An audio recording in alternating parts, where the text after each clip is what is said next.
April 18th, the Biden administration announced that the Transportation Security Administration will no longer enforce the federal mandate requiring masks in all U.S. airports and on-board aircraft.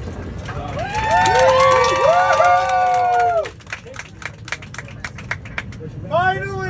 Effective immediately, masks are optional for all airport employees, crew members, and customers inside U.S. airports and on-board aircraft. This is Dan Dix here reporting for Press for Truth, and the clip that you just saw was of a U.S. pilot announcing in mid-flight that there are no longer any mask mandates, to which the entire plane erupts in cheers, and rightly so. I mean, it's been 2 years of this nonsense, and we also have others on the plane singing to the passengers to go ahead and take their masks off. Throw away your mask.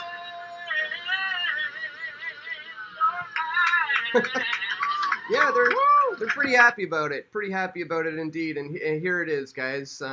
Judge Catherine Kimball Mazel's ruling striking down transportation mask mandates. And here's the ruling where essentially she said that the CDC is overstepping their authority and therefore shouldn't have even been doing this in the first place. Now, of course, we're hearing that the Trump-appointed judge was deemed not qualified by the Bar Association. She voided the mask mandates on planes and other travel. Well, folks, the Bar Association is one of the most corrupt organizations there are. So when they said, back when she was appointed, that she's not qualified, well, I knew right away that this is probably going to end up being a pretty good pick.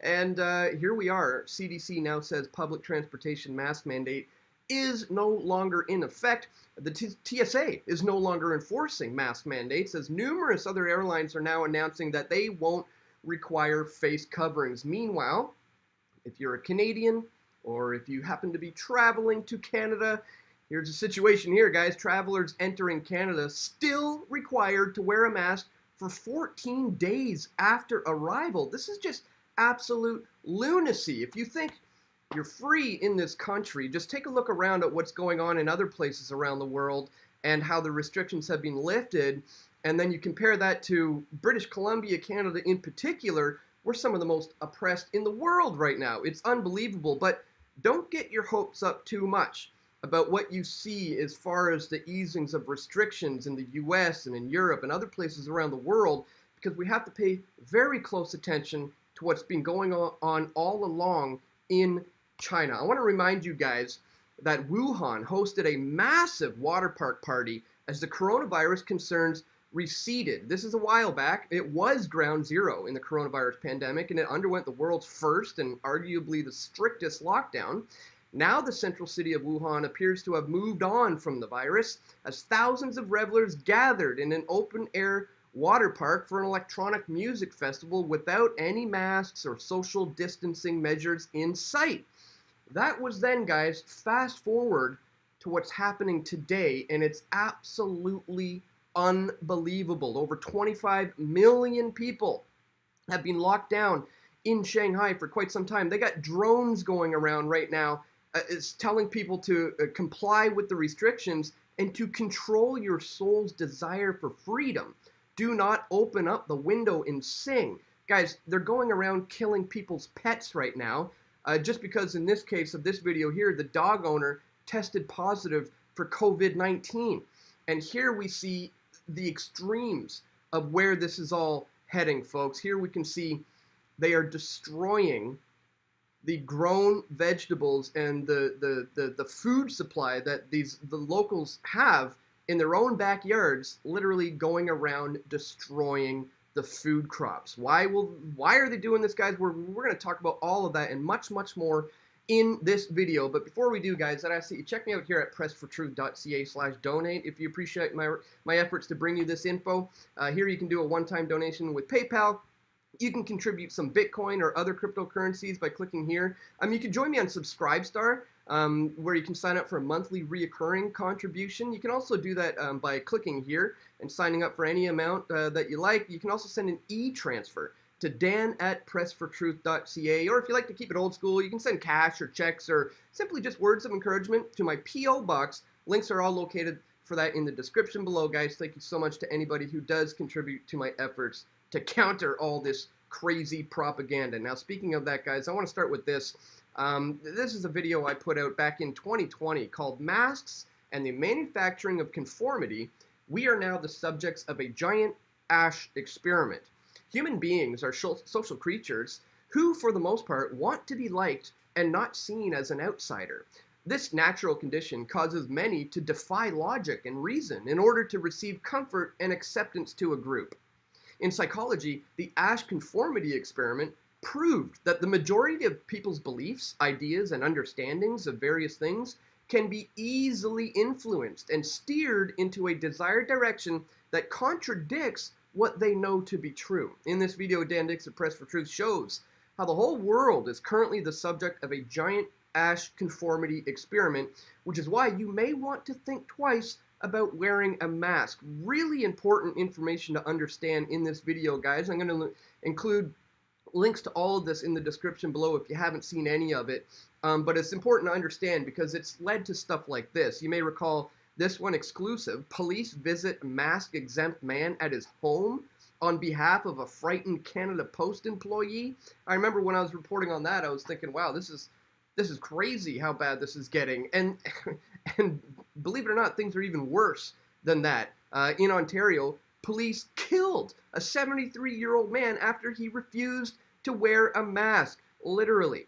In this video, Dan Dix of Press for Truth covers a recent case where police in Ontario, Canada went to the home of a man who refused to wear a mask earlier at a grocery store, and they ended up killing him at his home. Again, all over the mask mandates, guys. If you haven't seen it, I'd strongly encourage you to check out this video, Confirmed, the absolute science behind masks and the proof they don't work, with Denny Rancor.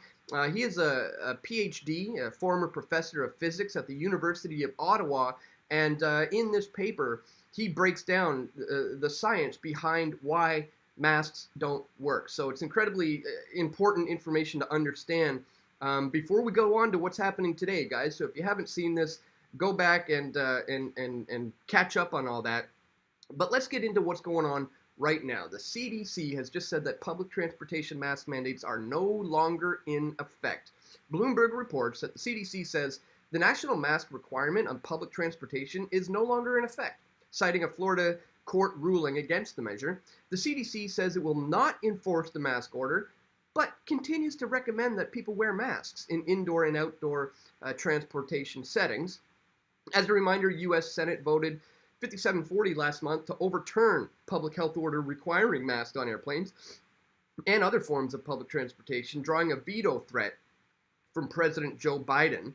And it goes on to show here a bunch of, liberals melting down over this idea that this unscientific move is going to put us all in a dangerous place. Like this guy, hi United. When I bought my tickets for me, my wife who was pregnant, and our unvaccinated 4-year-old, I assumed you could continue to have a mask mandate. Now you cancel it and we'll have to board our return flight under your no mask requirement policy. Thanks so much. Complaining about the fact. But here, as the article points out, nothing stops you from wearing a mask if you want to. If you're free to wear a mask, you can do so if you like. But if they work, they'll protect you. And if they don't, why mandate them?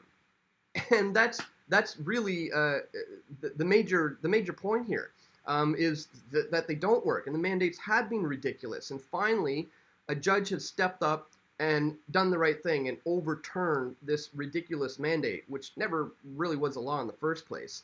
So let's take a look at what's happening in Canada, because this is the fact that, after the CDC has essentially conceded with the judge, so it is lifted, although there may be an appeal. They are probably going to try to reverse this thing. Not probably. This thing will eventually be reversed. But as it is now, it has been lifted. But that apparently isn't changing the way the Canadian government wants to treat anybody who enters that country, unless they happen to be coming from Ukraine. Anybody unvaccinated can come in, no problem. But if you're Canadian and you happen to pop over the border to fill up your gas tank or something like that and then come back, you're apparently going to be forced to wear a mask for 14 days in public. This is just absolute insanity, as we see here.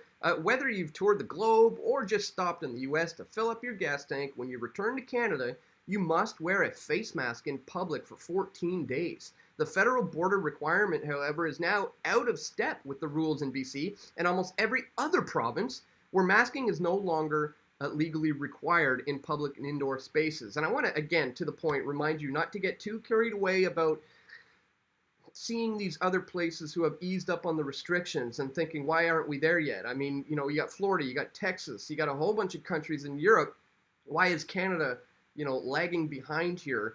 Well, again, we have to reiterate the fact that this is really just the calm before the storm. This is that Wuhan party moment, right?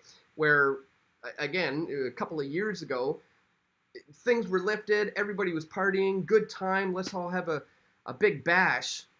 And you fast forward 2 years and look how they're doing now, guys. And China has always been the blueprint for what's going to eventually come in the West and in North America. So we have to continue to pay attention to that. And here we are. Here we saw easings of the restrictions. It's all lifted. You know, Wuhan hosts massive party. Again, this is August of 2020. You fast forward to today, and as I said, you got drones flying around telling people to stay in their homes. Just listen to this. It's totally dystopian nightmare stuff.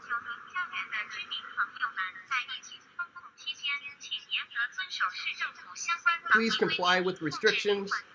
Control your soul's desire for freedom. Do not open the windows and sing.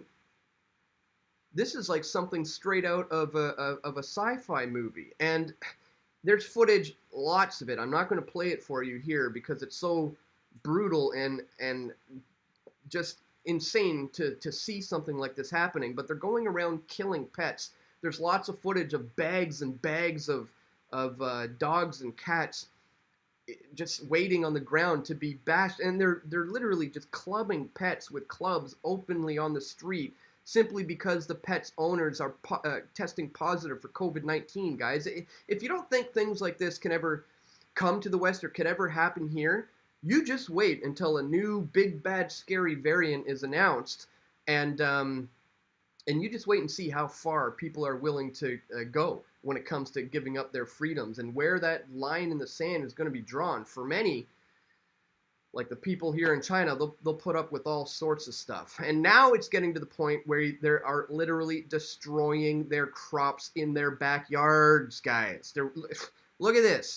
Walking around, digging up their food. Why do you think this is happening? Why would they do this? It's because there is a global food crisis being engineered. And right now, Shanghai seems to be a bit of the testing grounds for how this is all going to play out, how are people going to react to such a thing, and how they're going to be able to control them after the fact. I mean, just look at this. They're digging up these people's food, their only last source of a sustainable lifestyle.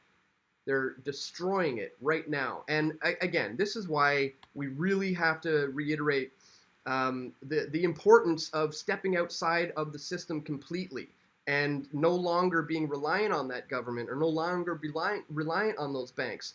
But it's so scary to think that if you work so hard to get to the point where you can have your own property and have your own self-sustainable garden, that these white suit thugs could just come in and start ripping it all down is just something we need to think about moving forward, guys. Now, in China, they are highly unarmed. I don't think something like what we saw here is necessarily going to happen anytime soon in the United States, for example, and not necessarily in Canada here as well. But again, this is why they're working on all these laws for people to not be able to protect themselves from enemies, foreign and domestic, right? From any kind of a threat that is coming to threaten your home, your livelihood, and your family, like what these guys are doing by destroying crops. Guys, now is the time. It's beyond crunch time. We have to focus on getting ourselves out of debt, focus on not being reliant, as I said, on the banks of the grocery stores or the government whatsoever, working towards having that self-sustainable garden so you have your own food source, but then also working towards how you can protect that moving forward, guys, because as I said, China very much so has been a blueprint for what we've seen to come in the West and in North America. And look with their social credit, the Sesame credit system in China. If you're not familiar with that, just do a search on my website for Sesame credit or social credit, and you'll see the video reports I've done years ago showing how this is going to be a system that starts out as kind of being fun, almost like a game on an app, but eventually it will morph into, you say the wrong thing on Facebook and you're not going to be allowed to hop on that airplane. Well, all those things are already happening in China.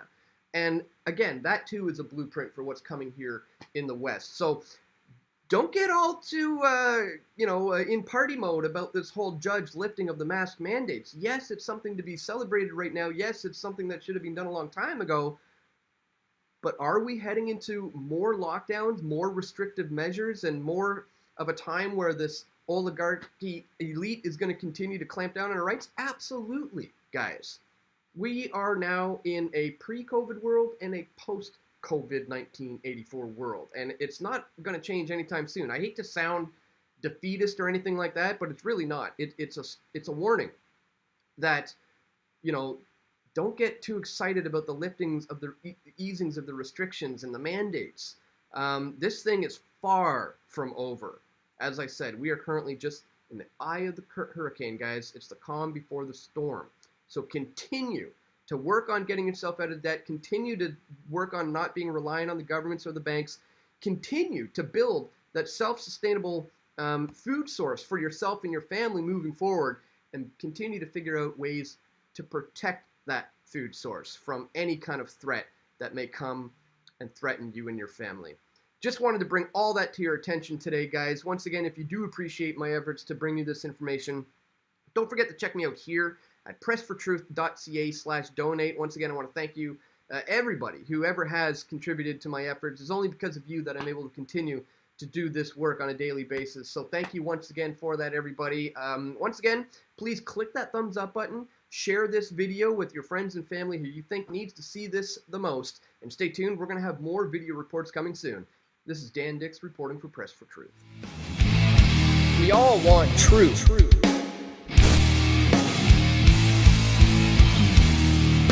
The truth will set you free.